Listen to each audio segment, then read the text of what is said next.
that little goofy Joyo thing is really not the amp to be playing at a low volume. But I'm getting used to it. The poor little Sunn SL 160 needs some work. I think it's gonna have to go to the spa for a few days. Sorry, Jay. Sorry, Bill.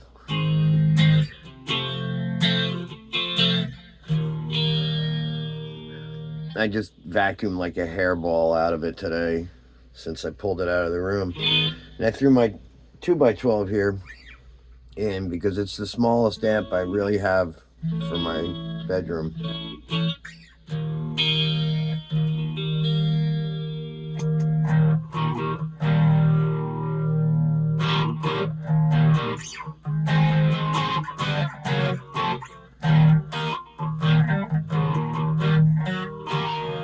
But I'm getting to the point where I'm getting used to it again.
I don't know if you can really see it, but this definitely did darken up compared to what it looked like when I first got it.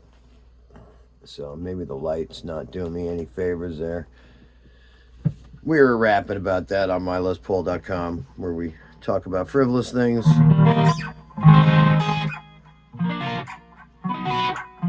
Guitar wonk, as I like to call it.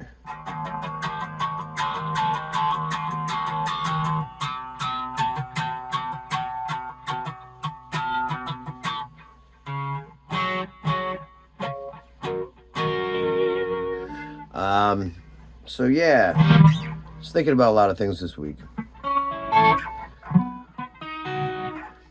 And the passing of Eddie from Leeway really hit our crowd. I know everybody's feeling it. I mean, I saw everybody's posts, a lot of people's posts about it and stuff, but I mean, it's really hard to describe what that would. When this CD came out, this thing fucking turned our worlds upside down. Completely.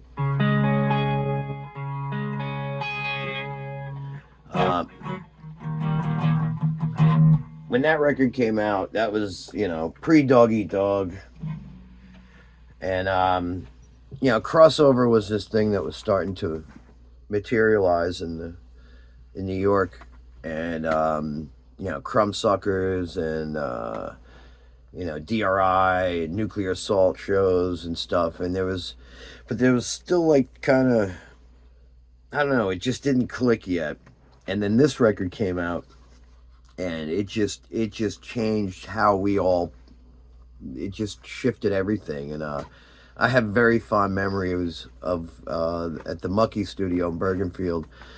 We would have what we called Leeway jams, where we would just go to the studio and that's pretty much how Dog Eat Dog started, if I'm correct. It's because we would go to the Mucky Studio, and Booj had the first electronic drum kit that I remember being around, and it was a rolling kit, if I'm correct. But on that thing, you could play double bass on that, and you could, like, a little tap would register just as well as a full beat, unlike a real acoustic bass drum, where if you're really not hitting it hard enough, it's not really nobody's gonna hear it. So we could cheat that really good with those electronic drums. I know I could. So I know I did at least one half-assed Leeway jam, but those guys used to do it all the time. And that kind of turned into, I'm pretty sure that's where Doggy Dog kind of came out of, or B-Load, F Troop, those bands at the time. Um, There's a special record. I didn't realize how special this record was going to be. We never know, do we?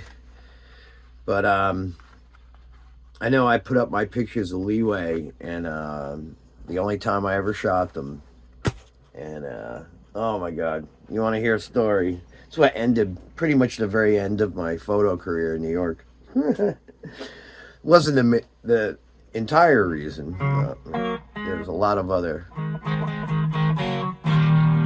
things going on that were going awry in my life at the time, but it didn't help going to shoot. It's one of those things where CBGB was closing, and I got the lead on a fact that it was going to be a Bad Brains Leeway show, the last Bad Brains Leeway show at CBGB's before it closed. And it was one of those things where, like, I've never shot Leeway, and I hadn't seen Bad Brains in quite a few years. And it was one of those things like, that's going to be a shit show and a half. That place is going to be mobbed. But I got to go shoot this. I so don't want to go into where there's no photo pit in a little tiny club full of monsters of people and shoot this show. But I have to. It's like that instinct, that drive. I had to go shoot it. So I went. And that's where I did the photo shoot with Bad Brains backstage. So I shot about half a roll of film or so that day on 2 cameras. My Canon A2E, which was my kind of expensive rig, because I bought that brand new for $600. Had a couple different lenses. Started shooting that day with my 35 to 300 on it. I'm pretty sure. It was a great lens. Went from a wide angle to a like ultra zoom. Everything's synced up electronically through it. Flash unit on it, of course. And I had my Nikon F4 with my flash unit on that too. So I had those 2 cameras in there.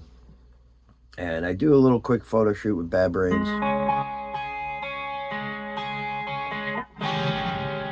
And then Leeway goes on to play. And I mean, the place is so insane that I got to the point in the first song that I had to, if you remember CBGB's, all the way on the one side, you'd see the PA stack kind of in the corner on the side of the stage. So I went up against that PA thing on the very edge of the stage and got off the floor and was crouched, shooting from my back against the PA, shooting across stage. And those are the pictures that you see there. There's a couple that came out. So I'm just starting to shoot Leeway. And what I would have is the Nikon F4 was really heavy, so I would keep that around my neck. But the Canon A2 was plastic and digital, not digital, but computerized and stuff, 35 millimeter film, of course. But that was a much lighter camera, so I could keep that on my shoulder strap. So I would shoot that and then throw it back behind me, pull up the Nikon. So I was lining up a shot of something. I had the Canon in my face, and I'm lining up a shot, and all of a sudden, my camera just gets pulled out of my hands. Somebody runs by. I'm pretty sure it was a stage diver went by or something. Somebody went by, because I'm looking through the camera, and I just see a blur, and then the camera is gone. Totally taken out of my hands. As if God just came down and plucked it out. And I remember that, like, it was just, like, silent in my head as I realized I was like, it's gone. So I jump off stage into the crowd. And I mean, there's Bad Brains, Leeway, last show at CBGB's. Crowd was a little excited. So I jump into the middle of this crowd with a like a 8-pound, like, think of like how heavy this Les Paul is. And that's like how heavy that camera was hanging around my neck. And I just get in the middle of the pit and just start pushing people out of the middle. And I see the camera body, so I go down and grab that. I see a lens, I go and grab that. I see the flash, I go and grab that. I got all the pieces. All right, we're in business.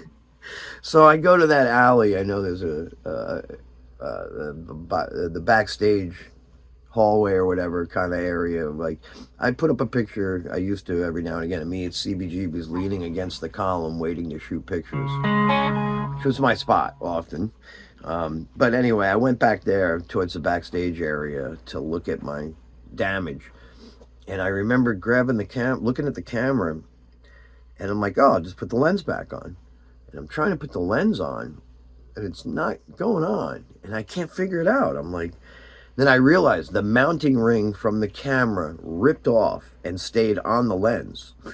So, camera body was destroyed. Still had film in it. About half a roll. And at some point, fighting in the crowd, the flash on my Nikon F4 got ripped off. Ripped the hot shoe off the top of the camera, and so my flash is swinging. And so basically, I lost about $1,000 of camera gear. The flash unit was trashed. I lost $1,000 in one hand, and this turned out to be like a $100 or $200 repair on the Nikon F4.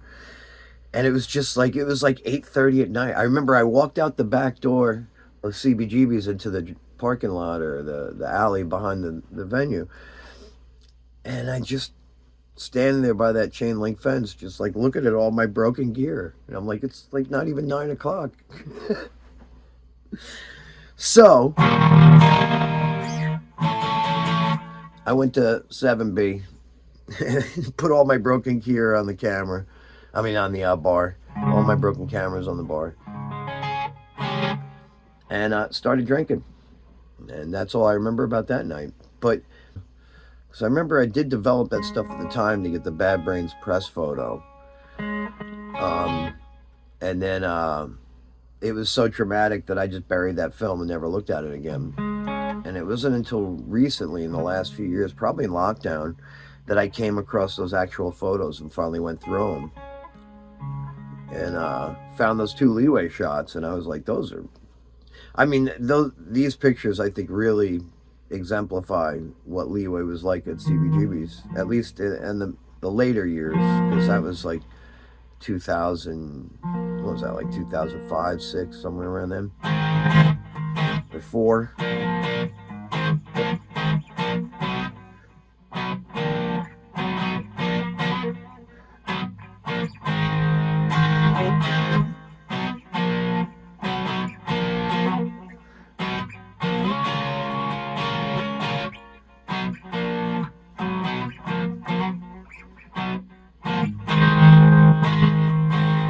Tough to do with the broken finger.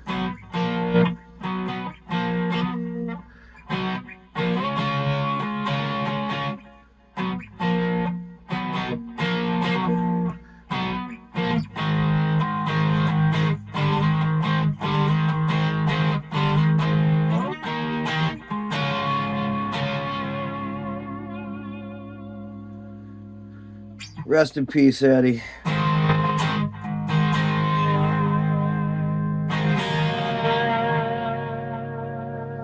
See you when I see you.